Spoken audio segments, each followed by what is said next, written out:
نہ صرف عوام کو اہل ہی نہیں سمجھا گیا بلکہ کوئی ایسا پلیٹ فارم نہیں بنایا گیا جہاں مقامی ہنر کی حوصلہ افزائی ہوتی، بلکہ الٹا مقامی ہنرمند صنعت کو ختم کرنے کے لیے ظالمانہ ہتھ کنڈے استعمال کیے گئے۔ جب ٹیلنٹ کی سیاسی سرپرستی اور اس کی پذیرائی ختم ہوئی تو عوام میں اس کا وقار، احترام اور چاہت بھی ختم ہو گئی، اور عوام محض اپنے نئے آقاؤں کی منشا کے مطابق زندگی بسر کرنے کے عادی ہوتے چلے گئے، جس کو ہم ذہنی غلامی سے بھی تعبیر کر سکتے ہیں۔ کالونیل پالیسیوں کے نتیجے میں جہاں اور بہت ساری تبدیلیاں آئیں، ان میں سے ایک عوام کے بڑے طبقے میں شناخت کا بحران پیدا ہونا تھا۔ شناخت کا بحران کیا ہے؟ اگر آپ ایک شخص کو ملیں جو بظاہر صحت مند اور توانا ہو مگر اس کی یادداشت ہو گئی ہو، تو کیا وہ آپ کو بتا سکتا ہے کہ وہ کون ہے، وہ اس وقت کیا چاہتا ہے، زندگی میں اس کے مقاصد کیا ہیں؟ وہ شخص اپنے بارے میں بھی پوری طرح نہیں بتا سکتا کہ وہ کن صلاحیتوں کا مالک ہے۔ شناخت کا بحران نہ صرف انسان کی منزل کھوٹی کر دیتا ہے بلکہ اپنی صلاحیتوں کے حوالے سے بھی غلط فہمی پیدا کرتا ہے۔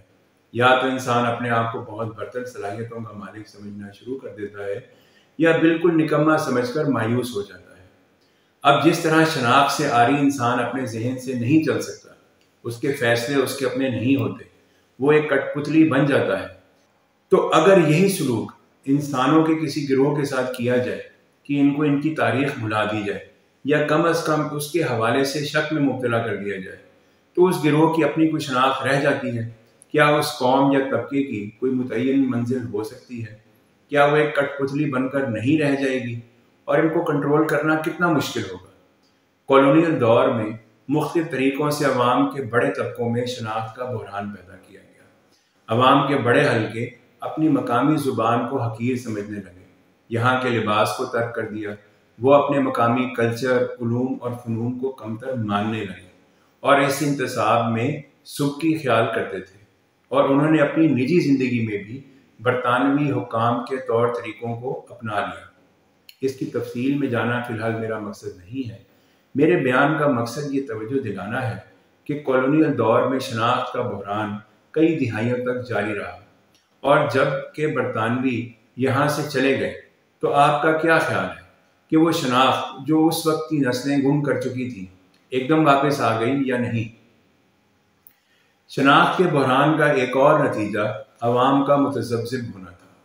وہ ہر چیز کی طرف سے شک میں پڑتے چلے گئے۔ وہ متذبذب ہو گئے کہ ان کے ارد گرد ماحول میں کیا چیز ان کی اپنی ہے اور کیا کسی دوسرے کی، ان کے دوست کون ہیں اور دشمن کون۔ اس کی ایک بڑی مثال وطنیت کے تصور کی تھی کہ وہ لوگ جو کئی سو سال سے اس خطے میں آباد تھے، وہ اس وطن کے بارے میں متذبذب ہو گئے کہ یہ کسی اور کا کتنا ہے اور میرا کتنا، یا کون سا حصہ کس کا کتنا ہے۔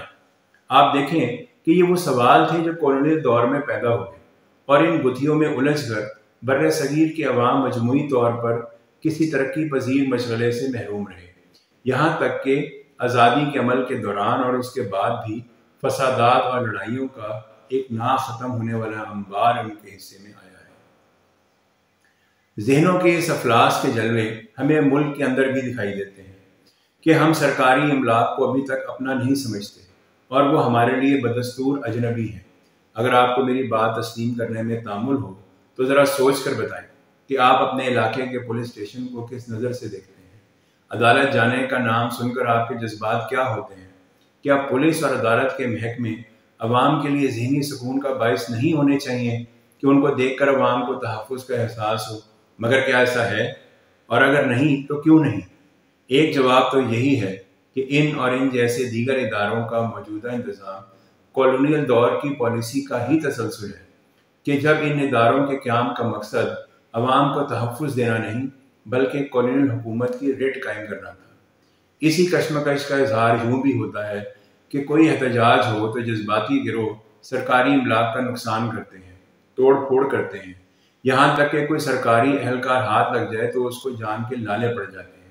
ایک ہی ملک کے عوام آپس میں کس حد تک ذہنی طور پر تقسیم کا شکار ہیں، یہ اس کی ایک جھلک ہے۔ اسی طرح ہم روزمرہ زندگی میں گلی محلے، سڑک کی صفائی اور مرمت میں حصہ نہیں ڈالتے کیونکہ ہمیں اپنے ماحول سے غیر متعلق رہنے کی عادت پڑ چکی ہے، اور یہ عادت شاید کالونیل دور کے تاریخی تسلسل کا حصہ ہے جب عوام حکومت میں شامل نہیں تھے، مگر آج میں آپ کو یہ بتانا چاہتا ہوں کہ وقت بدل چکا ہے۔